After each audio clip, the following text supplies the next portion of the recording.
করলে এই হাদিস বলতে গেলে তার আসল চরিত্র প্রকাশ পাবে। যখনই মানুষ মানহাজ আহলে হাদিসের বাইরে চলে যাবে, মনে রাখবেন হয় সে খারেজি, হয় সে মুরজিয়া, আর নয় সে আহলে বেদাতি। একমাত্র বেদাতি, খারেজি, মুরজিয়ারাই আহলে হাদিসের বাইরে যায়। ভাই আমার কথা না, আরিফ বিন হাবিব আপনি আরবিতে বাহাস করতে চাইছেন, কিন্তু আপনি এই পর্যন্ত এই সেজনে কোনো মাহফিলে আরবিতে একটা বক্তব্য দেন নাই। আপনি পোস্ট করেন বাংলায়, লেখেন বাংলায়, তাও আমি বলেছিলাম যে আপনার চ্যালেঞ্জ আমি অ্যাকসেপ্ট করেছি। আমার কথার জবাব না দিতে পারে আপনাকে কোত্থেকে কোন জলতাঙ্গ রোগে কুকুরে কামড়ালো, আর সেই কুকুরের কামড়ে এমন পাগল হইলেন আপনার দেওবন্দি সব গ্রুপ নিয়ে আমার পেজে হামলা করলেন। 10,000টি আমার পেজের মধ্যে আক্রমণ করেছে, আমার পেজের রিস্ক কমে গেছে। তাতে কি আবার নতুন পেজ খোলা হবে, আবার আপনাদের জবাব আসবে। যেখানেই আপনারা গুমরা করবেন সেইখানেই গুমরাহির উত্তম জবাব দেওয়া হবে। যেখানে আপনারা বেদাত ছড়াবেন আমরা দলিলের মাধ্যমে আপনাদের বেদাত প্রতিহত করব। আপনার আগে বহুত বছর আগে, শত শত দিন আগে আমাদের বক্তারা শিখিয়েছে জাতিরে কিভাবে সহিহ হাদিস দিয়ে বক্তব্য দিতে হয়। আমাদের আব্দুর রাজ্জাক জীবন কুরবানি করেছে, আসাদুল্লাহ গালিব লেখনির মাধ্যমে কুরবানি করেছে, আমাদের জমিয়তে আহলে হাদিসের আব্দুল্লাহ ফারুক সালাফি, এবং তার পূর্বে আহলে হাদিসের বীর সন্তান, আহলে হাদিসের প্রতিষ্ঠাতা বলা হয় আব্দুল্লাহ আল কাফি আল কুরাইশি এমন বক্তব্য দিয়ে গেছে, এমন লেখনি রেখে গেছে, আপনাদের বক্তব্য থেকে অনেক পরিমার্জন। এই জন্য সাধারণ শ্রোতাদেরকে বলবো, এই মিস্ত্রি সুরে আপনারা পাগল হবেন না। আপনারা আপনাদের মানহাজ বুঝুন, আপনারা মানহাজের বাইরে যাবেন না, মারাজাল বাহার করবেন না। অর্থাৎ আপনি যদি জানতেন কোনটা বিশুদ্ধ পানি, কোনটা ড্রেনের পানি, কোনটা টয়লেটের কাঁচা পানি, তাহলে আপনি আলেমদের জিজ্ঞাসা করেন কেন? আলেমরা আপনাকে শিখাবে ইন্না হাদাল ইলম দীনুন ফানজুরু আম্মান তাখুযুনা দীনাকুম। আপনি কার কাছ থেকে দিন নিচ্ছেন তাকে ভালো করে খেয়াল করেন। সুতরাং এই ব্যক্তির বক্তব্য সাসপেন্ডেড, আমি এটার প্রেক্ষণ করে বলে দিচ্ছি, খবরদার তার বক্তব্য কানে নেবেন না। সে একটা ধোঁকাবাজ, সে আমাদের বিরুদ্ধে অসম্ভব রকমের কথাবার্তা বলে। সে প্রায় সময় কত বড় মূর্খ, কত বড় জাহেলে মুরাক্কাব, উসুল সম্পর্কে জ্ঞান, আম খাস সম্পর্কে জ্ঞান, কয় দুই সময় নামাজ পড়া হারাম, সূর্য ডুবার সময়, সূর্য ওঠার সময়।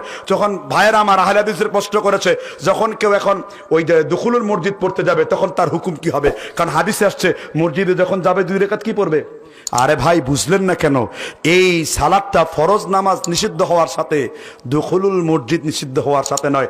দুখুলুল মসজিদ হলো মসজিদের প্রবেশের সাথে সম্পর্ক, আর সূর্য অস্ত ডুবার সাথে ফরজ নামাজের সম্পর্ক। এইটুকু আমার খাসের জ্ঞান আপনার নাই। আপনি বক্তব্য করেন ভালো কথা, কিন্তু আপনি বিভ্রান্তমূলক কথা বললেন না। হাদিস অনুবাদ করে ওয়াজ করেন এবং বিশুদ্ধ হাদিসগুলোও বলেন যেগুলো আপনার মাযহাবের বিপরীতে যায়।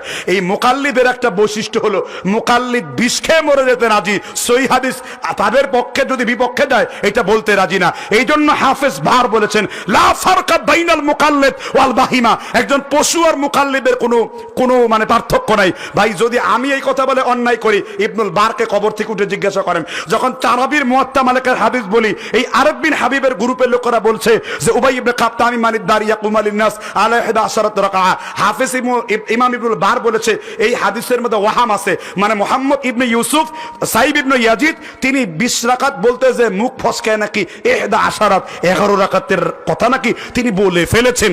তো তখন এই ইবনুল বারের কথা কয় তিনি ওয়াহাম করেছেন। তাহলে যদি তার কথায় ওয়াহাম করে তারাবি 20 রাকাত ফতোয়া দেন, তাহলে হে আরিফ বিন হাবিব আপনি যদি এই ইবনুল বারের কথা তারাবি 20 রাকাত পড়েন ওয়াহামের দোহাই দিয়ে, তাহলে ইবনুল বারের ফতোয়া হাদিয়া আপনাকে শুনিয়ে দিচ্ছি। তিনি মুকাল্লিদদের বলছেন লা ফারকা বাইনাল মুকাল্লিদ ওয়াল বাহিমা। একজন মাযহাবী মুকাল্লিদ আর পশুর সাথে কোনো তুলনা নাই। তাহলে আপনি বলেন আপনি নিজে একজন হানাফি পশু, তাহলে 20 রাকাত আমরা পড়ব, ঠিক না? ঠিক। সুতরাং সূক্ষ্ম বিভ্রান্তি আপনারাই শুরু করেছেন, আমরা না। আমরা বলি তারাবি 8 রাকাত মাসনুন, 20 রাকাত পড়া জায়েজ। 20 রাকাত পড়া কি জায়েজের ব্যাপারে ইজমা আছে, মাসনুনের ব্যাপারে ইজমা নাই। এই যে তারাবি 8 রাকাতের মুয়াত্তা মালিকের যে হাদিসটা বললাম উবাই ইবনে কাব তামিমানিদ দার, যদি আপনার সব মুকাল্লিদ গোষ্ঠীরে কষ্টে দিয়ে বেঁধে সুপারগুলো দিয়ে আটকায়, আরো যারা মরছে কবর থেকে উঠায় হাড়হাড্ডি জোড়া করে দিয়ে বলেন ভাই হাদিসটা দুর্বল প্রমাণ করো তো, আল্লাহর কসম আপনার পুরা কওমি গোষ্ঠী না পৃথিবীর কেউ পারবে না। চ্যালেঞ্জ রইল আপনাদের। আমাদের তারাবির বুখারীটা আমাদের দলিল না, আমাদের মূল দলিল এই মুয়াত্তা মালিকের 115 পৃষ্ঠা হাদিসটা ও তামিমানিদ দার ইয়াকুম আলিন নাস আলা 11 রাকাআ। কারণ এই হাদিসের সনদে বুখারী মুসলিমের অসংখ্য হাদিস আছে। কাজী যখন তারা বের করতে পারলো না, ইবনুল বার এই আরিফ বিন হাবিব এই সূক্ষ্ম বিভ্রান্তে ছড়িয়ে দিচ্ছে। অনেক আহলে হাদিসের ছেলেরা তার ওয়াজ শুনতে শুরু করছে। অসম্ভব। আহলে হাদিসের যে কোনো আলেমের আলোচনা শোনেন, আমার কাছে জমিয়ত, সুববান, আন্দোলন আর যে আহলে হাদিস কোনো দল করে না, সবাই সমান। আমি বলে সিলেবাসটা যার যার, আহলে হাদিস মাসলাকটা সবার, ঠিক না ভাই? ঠিক। এই স্লোগান নিয়ে আমি চলতে চাই। বড়দের ঝগড়ার মধ্যে আমি কথা বলতে চাই না। আর বড়দের উদ্দেশ্যে একটা কথা বলতে চাই, বড়রা বড়র মতো থাকেন। হাতি গাধা হয়ে গেলে সেই গাধাই কিন্তু একসময় জাহেলরা চড়ে বসতে পারে। সুতরাং কে এসি বসে খেদমত করে, করতে দিন তার খেদমত। আপনার এখানে বড় বড় মানুষে এই কথাগুলো মানায় না, কারণ অন্য বাতিলদের আপনি কথা বলার সুযোগ করে দিচ্ছেন, ঠিক না ভাই? ঠিক। যদি তার কোনো বিভ্রান্তি থাকে ফোন দেন, হোয়াটসঅ্যাপ দেন, তিনি তো আমাদের ঘরনারী মানুষ, তার সাথে কথা বলেন। এগুলো বাতিলকে কথা বলার সুযোগ দেন কেন? আমি হয়তো কোনো একটা বিষয়ে অমুক শায়েখকে দেখতে পারি না, কিন্তু আমি তো জীবনেও কোনোদিন মিডিয়ার সামনে কারোর সামনে বলবো না, কারণ উপর দিকে থুতু মারলে থুতুটা আমার দিকে আসবে, ঠিক না ভাই? ঠিক। এই নীতিটা অবলম্বন করে চলা দরকার। দেখবেন আমি কোনো সালাফি আলেমদের কোনোদিন সমালোচনা করি না, ভিডিওতে তো অবশ্যই না, কারণ আমি চাই আমাদের সহিহ হাদিস সামনের দিকে যাক। সুতরাং আরিফ বিন হাবিব থেকে আপনারা সাবধান থাকবেন।